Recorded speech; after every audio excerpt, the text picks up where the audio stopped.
there, Janet Fritz here for Galaxy Girl Creations. Welcome to my channel. Today I am working on a layout that is for Scrap Academy, and this week the challenge was to just use stuff from your refuse bin. And that to me was trash bin, but I'm not really sure. I didn't have anything in my trash bin. I think it's supposed to be like the off-cast items that you used from other layouts, and I typically have most of that in my scrap bin. And when I finish with embellishments that I'm using for a particular project, they all go into my little black boxes that are sorted by color. So that's what I used.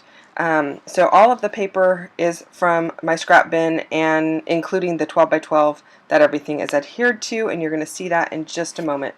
I'm pulling papers that I think would match that heart paper that you see there, and I really like it, but I couldn't really find anything that was would make up the rest of the page that matched. So I was thinking I'd go with, you know, the hearts at 3 inches at the top and the rest of the page would be something else. But I didn't have anything that big. So then I just started pulling out stuff in the pinks and purples that I thought might be able to put something together to go with it. And at this point I don't even really know quite what photos I'm going to use. That's not normally how I scrapbook. I normally choose my photos first and then kind of go from there.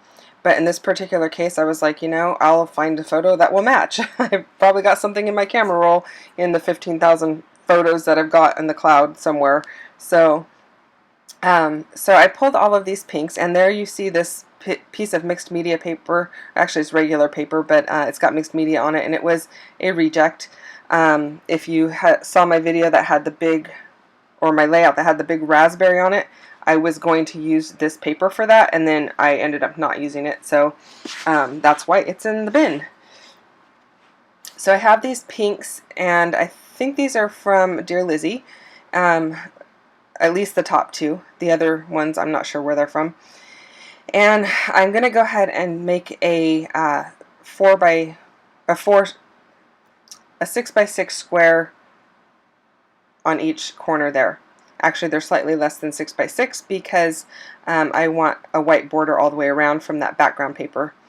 And then I decided to go ahead and distress these edges. And I do have a lot of 6 by 6 papers, well, not full sheets of 6 by 6, like they didn't pull them out of a pad of paper and stick them in my bin, but they are 12 by 12s that still have more than 6 inches left in my bin. So I think a lot of us end up with stuff like that, especially if you do a lot of layering and such. So what I did was I roughed up all the edges. I didn't make you sit through all of that, but you saw I was using my distress tool. And then I ran them each through my sewing machine so they would have a black stitched border all the way around each of those squares. And I am just pulling the extra threads, or the tail end of the threads, through the back, and I'm taping them down with this weird tape. It's not washi tape. It looks kind of like washi, but it's more plasticky, and I don't know, it's kind of odd. So I don't use it for much other than that. And then there were a couple of spots where I didn't get my threads like to attach from the start to the end. You know, the beginning part didn't meet up with the end of where I stitched, and so I just took my black pen and drew a little fake stitch in there. You can't tell just looking at the layout, and it looks fine. And so I'm going to go ahead and adhere those down. And this particular background like layout here was one that Shamel did in her Start with a Sketch class. And so I thought, you know what, I'm going to go ahead and do that, and that's what kind of prompted it. And then I have these older photos from my daughter's Girl Scout troop when we did a beach weekend. We rented a beach house and stayed the weekend at a beach nearby. And I just have a few photos left that I really wanted to get scrapbooked. I don't need every photo of the ocean or of the girls on the beach because they're so small, they're like out in the surf. I just needed a few representative ones to tell the story. So I'm going to cut 3 of those down to 2 by 2. The one in the upper right hand corner is approximately 3 by 3, and that is my daughter sitting on my mom's lap at the little beach house that we rented. And my mom kind of acted as my co-leader for Girl Scouts. We don't do Girl Scouts anymore because my daughter's grown up, but so I do definitely want to get these into her album, but I'm way behind, obviously. And then I've got my daughter and one of her other Girl Scout friends cooking, and then I've got these 3 little photos of us at the beach. One of them is 2 of the girls in the surf, and the other is our little area that we set up for like a picnic and where we had all of our stuff together. And the other one is 2 of the girls on the beach walking out towards the surf. So I thought those would look cute, just stacked on top of each other, kind of like a film strip, and that's why I decided to use that in that as just like a vertical tower there. And obviously you can see they're not attached, but I kind of made that decision after the fact, and I like how that looks. And I'm making sure that I'm putting all of those photos, with the exception of the film strip looking one, they are just to the inside of the black stitching that I used from my sewing machine.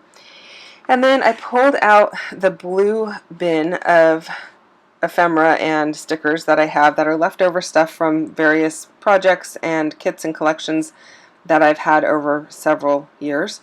And I'm pulling out anything that I think would go well. And the reason I chose blue is because every photo has blue in it. We've got the blue sky in the upper left-hand corner, and that is a picture of one of the city has a banner that's hanging on a flagpole that has the city name on it. So that one has blue. My daughter's wearing blue in the one where they're cooking. We've got the beach photos, which has a lot of blue ocean and sky, and then my daughter's also wearing blue in the one with my mom. And so what I found in my bin was I had a lot of beach ephemera, and that was all left over from a mini book that I did maybe 6 or 7 years ago, and it's an old authentique collection. I don't know the name of the collection. I don't know, it might have been even more than 6 or 7 years ago, but they all have kind of a similar look and feel to them for the most part. And so I pulled those out, and I wanted to start with those. Now this one piece that says capture this is not from that. That is from a different leftover, and it still looks fine with it and kind of has the same colors, that same soft blue. These pieces that I'm putting down by this little film strippy area, the gray one says Seashell Sing a Song for Me, and then the blue one I'm putting right below it now says At the Beach. And there will be a little round one up in the upper right hand corner. One says A Day in the Sun and one says Beach. And I'm really liking how this is coming together. I didn't really, like I said, know what photos I was going to use, but the blues and the pinks go well together, and I think it looks okay. And then basically I just wrote about where we stayed. We rented this beach house, and it had a hot tub, and it had perfect amount of room for all of the girls. And then my mom and I had a separate sleeping area, which was really nice because then they could stay up and be as noisy as they wanted in the house. And we had a little cottage in the back, and they were all teenagers and very responsible, so I didn't feel like we had to be in the same room with them all of the time. Okay, that little piece that I just added just says Big Splash. And I am inking everything in black, and the reason I chose to do that was because I have that black thread that goes all the way around each of those squares, and so I wanted to kind of just add a little bit of continuity, and it helps all of those little pieces to stand out, because these background papers, with the exception of the bottom right hand one, are really busy, so I wanted these to just pop a little bit. Now this little piece that I am inking up right now, it says, wow, what does it say? Let's see where I'm putting it. Oh, that piece is actually going to get moved around a little bit. So it says Sun-Kissed, and then it has like the little round piece has like a beach umbrella and a beach ball on it. And I'm considering using that little tag or banner piece that's hanging there with a cloud on it. It doesn't make it in the end, and that's totally fine. I don't mind that at all. These little tags say seashells. One says seashells and one says All Day Pass on it. And so those will both get used. And then I've got a little piece between the two girls on the bottom left-hand side, and that just says Friendship. And that is from a different mini book that I had made years ago. And that is also another authentic piece, and I don't remember the name of the collection. It's like, I don't know, it was one that was popular for scouting. And then I've got a little flag piece there that says refresh, and a little fish is what I'm placing right now. And all of these pieces go together. They are all leftovers from that same kit. And I don't typically use a lot of authentic paper. It's beautiful paper. I love the quality of it and the texture of it, but it's not my normal style. So this mini book was in a kit, so I had all these leftover pieces and they just haven't been used. And I'm really glad to get them on a layout and get them out of my little bin there. So that works out perfectly. This cloud chipboard piece, I have no idea where that came from. It is definitely not authentic, but I like the way it looks, and it gives, I don't know, I like the organic, adding the organic kind of shapes with a lot of rectangles and squares. If it's all rectangles and squares, it looks really blocky to me for the most part. There are some times when I think that's totally appropriate and it looks great, but in this particular case I wanted something to kind of soften it, because I've got those big squares in the background to start with, and then I've got all of these square text pieces. So adding the circles really helps kind of soften the layout. And then I had toyed with putting my title on with this freckled fawn alphabet that you see in the bottom right hand corner, but I realized I didn't have any A's, so I went to this stamp set, and it is a stamp set from Jen Scow, and I love the font. It's very like thin and narrow, and it has these like little pieces where you can stamp over it and add color. So I'm using that, and I know that these words are not showing up a lot because the background is super busy, but that's okay. We know where we're at based on the text that I'm going to write down for my journaling, and we know that if you really want to see it, it's there. It's subtle. So one area says Santa Cruz, that's above the two girls cooking. One by my mom says by the sea, and then the one with the flag in it says Capitola, which is also written on the flag.